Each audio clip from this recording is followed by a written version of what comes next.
explain to people what unwarranted CMP exams are and how that shows, like, how would somebody know if they had that?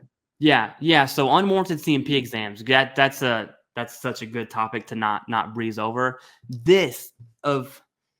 Before I explain it, let me start with this. Of all the issues in the VA, in my opinion, unwarranted CMP exams is number one.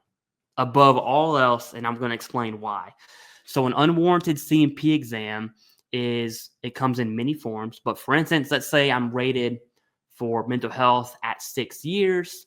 It's static. I don't have a routine future exam. Bam, the VA schedules a CMP exam for my mental health because I haven't been seeing VA healthcare, which is not a reason, by the way, to be very clear. And then my ratings reduce. So that's an unwarranted CMP exam that results in a reduction, which does happen way more than people think. I know that because people email me reduction notices, and I'm just like, man, this is happening. So that's one version. Another version of an unwarranted CMP exam, and this is what really, really makes me mad, I would even go to say piss me off, is when someone submits a claim with evidence from service, a current diagnosis, a current and chronic diagnosis from the VA or private. Maybe they use American medical experts, which you'll find in the description, for a DBQ and an independent medical opinion / Nexus Letter, and they truly have a claim that is ready for decision. And all of that stuff is actionable and sufficient. So what I mean by that is the examiner looked at your service treatment records, they looked at your VA medical records, they looked at all the relevant evidence for that claim. And so you wrap it up in a nice little present, you put a bow on it, put some glitter on it. It is ready to go. You know, my wife, when it comes to Christmas time, goes nuts on presents. In fact, we still have glitter on the floor upstairs. That's why I brought it up. Anyways, that's a squirrel moment. So that is what I would call a true, fully developed claim. Now, what does the VA do? They get that. They go through automated processing systems. You have a new adjudicator on the floor. They kick it to a CMP exam. And you're like, whoa, why is that happening? I have my conspiracy thoughts on that, but we'll get into that here in a second. And so now the veteran calls the VA and says, hey, I had an actionable insufficient DBQ. I had a Nexus Letter. I have evidence from service. I have a current diagnosis. Like, what is this exam for? And the crazy part is the VA on the phone will say, oh, I don't know. The VBA. But you have to go. Kick it to exam. And you're like, okay, I mean, thanks for nothing. Right. I could have told you that, right? And so that's also an unwarranted exam, which in my opinion is the number one problem. And there's many reasons why I'm saying that, because one, there's zero accountability, right? I think if the VA schedules an exam for a fully developed claim, I think they owe a reason to the veteran. That does two things. One, it opens up transparency from the VBA to the veteran, which is good. Two, it also forces the VBA to checks and balances, right? Right. Hey, why are you scheduling that exam? I want to know why. And so that's what unwarranted exams are. Now, the conspiracy theory on that is CMP exams cost money. To do a DBQ by an examiner, that costs money. It costs taxpayer dollars. You look at who owns OptumServe and the CMP exam companies, and you can just go down a rabbit hole. I'll give you a spoiler alert. It used to be a VA secretary, right? So, there's some conspiracy level theory there, but that's an unwarranted CMP exams. And the OIG brought that to light. Now, I'm going to leave it with this and get your thoughts, your final thoughts as we wrap this up, is the VA OIG brought that to light. And in my opinion, why do I think the VA OIG was fired? Although they did a really good job, at least from my perspective, of bringing it to light. When it comes to accountability and every OIG report comes with recommended actions at the very end.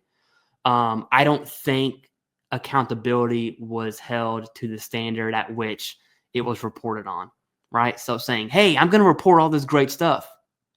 Oh, you don't do anything about it? Okay. Right. I'm going to do my 9 to 5.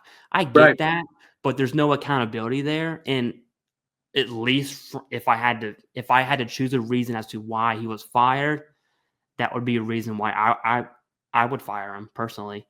That's my Well, thought. I think on at that yeah. I think at that point though, Clay, the question is how much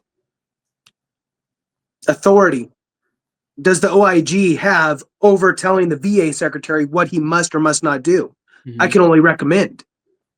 Now, if the president says, "Oh, hey, BS, I saw this OIG report.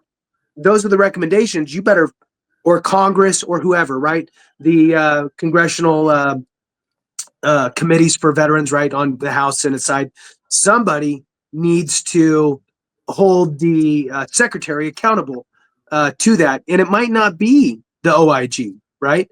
The OIG might just be the pointer outer, right? And here's the recommendations. Now everybody knows, right? Oh, by the way, let's do another report. There still has been no advancement in any of those recommendations.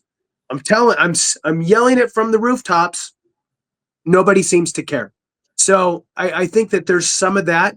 I mean, you see how these appointed officials, like a VA secretary, for example, and all over the government, right, where they feel as though they have some sort of immunity. The Congress will ask them for things, and yeah, sure, we'll get right on that. And they just, oh, you want me to show up there? Yeah, sorry, I'm busy.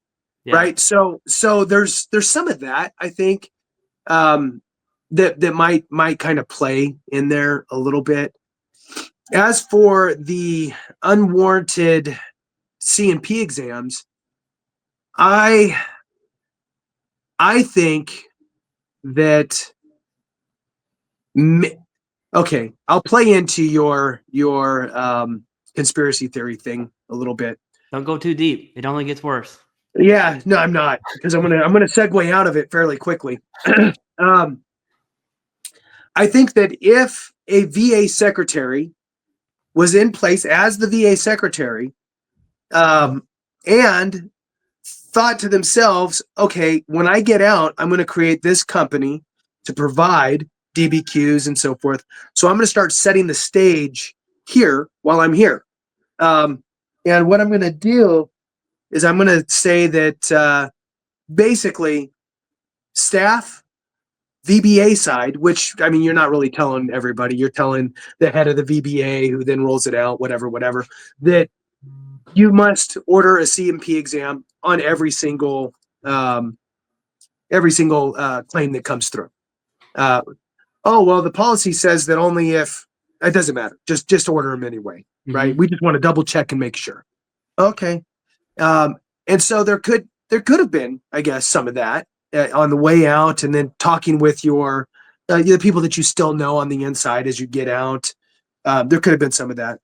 I think that enough time has went by to where that would have, I don't know, kind of resolved itself. I don't think that he has any influence over how the VA operates, and I don't think that the people at the VA care whether or not to feed his organization.